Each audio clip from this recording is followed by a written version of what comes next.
Welcome back, folks. This is Shane. In today's video, I'm going to share with you which camera I bought again and why. So I don't know if I'm the only idiot out there, but sometimes you get rid of stuff and you're like, why did I do that? It filled a particular need I had, not only at the time, but I still could have been shooting with it now.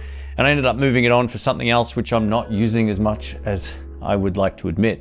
Now, the only Sony camera I have in the studio and that I take with me when I do stuff is the Sony ZV-E1, which is a full frame camera. It's a great camera, but it definitely has its limitations. And I knew that going into this. I was a prior FX3 and A7S III owner. And when I got this, sort of took care of the need of getting that full frame look. But this camera is not perfect. I think everyone knows the problems with it. One, the grip's kind of small. And while it has a plasticky look, it's actually built relatively well, but it does have issues with overheating. There's only one, media card bay on here and all that kind of stuff. And the reason I ended up getting this was kind of because I also had moved on my Sony FX30. And over the last year and a half, 2 years, however long it's been since I've gotten rid of that camera, I realized that the FX30 was the camera I should have kept. It does everything well. It's got great video quality. You can take nice photos with it as well. And while I don't think there's a mechanical shutter on that camera, it's never bothered me with any of my cameras that don't have mechanical shutter. So for me, primarily as a video guy first, it's definitely not a big deal. Now I'm in a situation where I get to review a lot of lenses. So what did I do?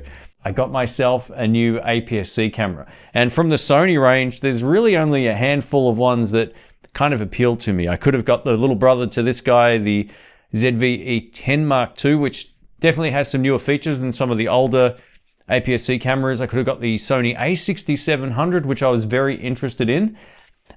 But it's weird how stuff works out. So I was perusing the internet, as all camera junkies do, as it comes up to the end of the financial year here in Australia. Ours is June 30, and there's sales through the first week of July. So that's where we're at as of shooting this. And I saw that one camera store had a Sony FX30 for a price that I just couldn't believe. And I was nowhere near that store. So I walked into JB Hi-Fi in Australia. And again, not sponsored by them or anything. And I said, do you price match? Can you price match this?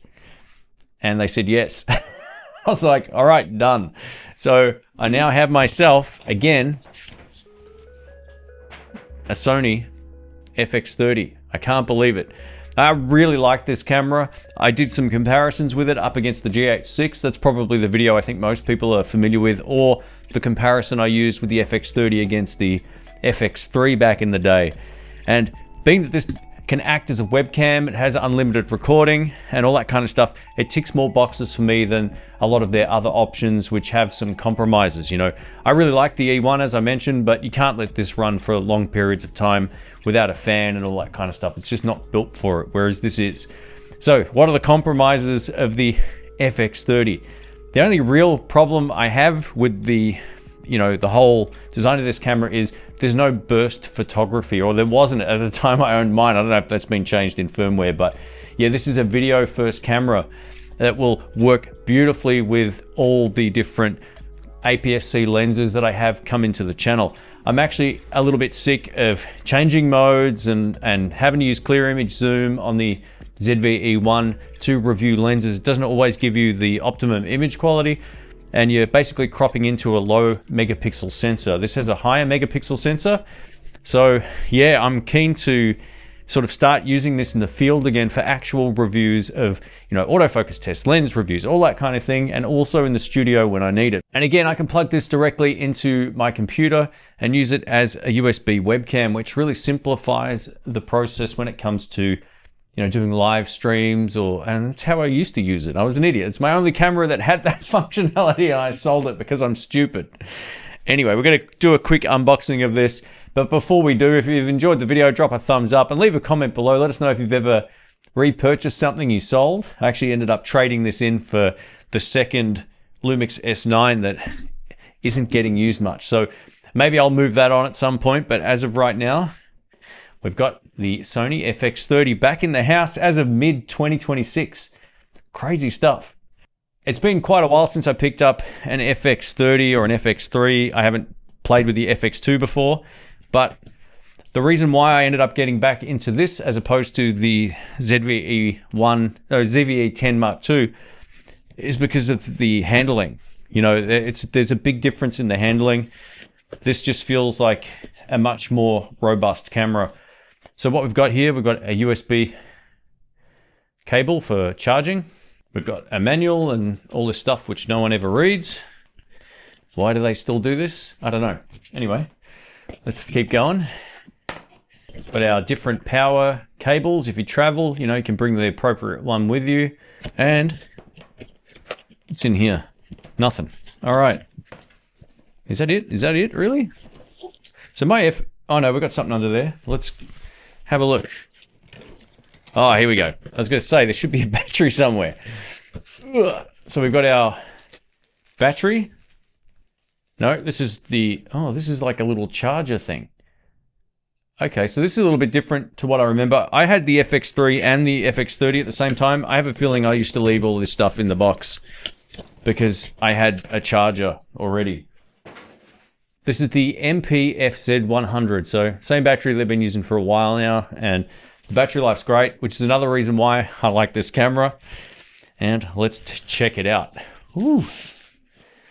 All right. Yeah, I'm so happy I went with this. The grip, I got large hands. I can palm a basketball.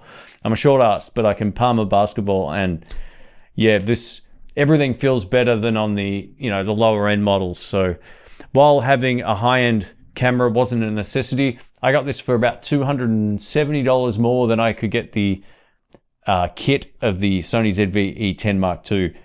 And it feels great. It really does feel great. It feels like a tank, and it's light. It's a very lightweight camera, which is something I don't recall, actually. It feels really good. So yeah, I'm wrapped. Here's the sensor. APS-C size sensor, Super 35. We've got active cooling. We've got all the ports we need built into it, like full-size HDMI. You can, you know, USB power delivery this as well with 9 volts, 3 amps.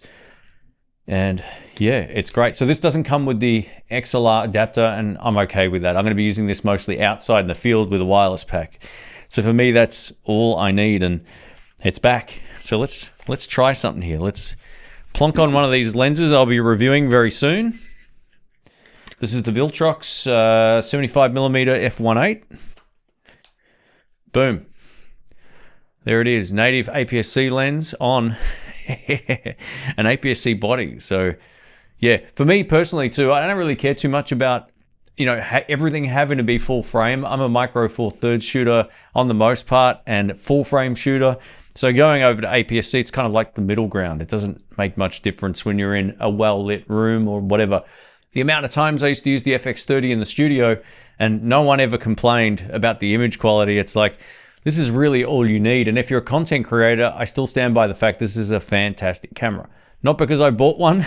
I said to Rhiannon today when we went to the shops, this is the only camera that I've traded in where I've gone, what am I doing? Like, it was filling a unique space in my, you know, YouTube setup where having something like this actually will make a difference to the workflow of reviewing lenses and other products and all that kind of stuff. But yeah, there you go. We have a new camera. Let us know if you think I'm an idiot.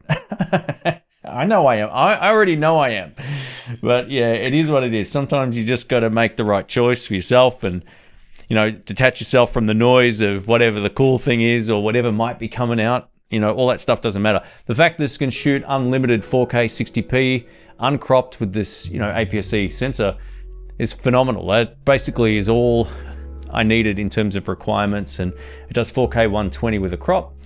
But again, the image quality out of this is great. It's maybe not the best IBIS system in the world, but it's better than not having any IBIS like you would find on some of their lower, you know, APS-C cameras. So yeah, the FX30, it's back in the house.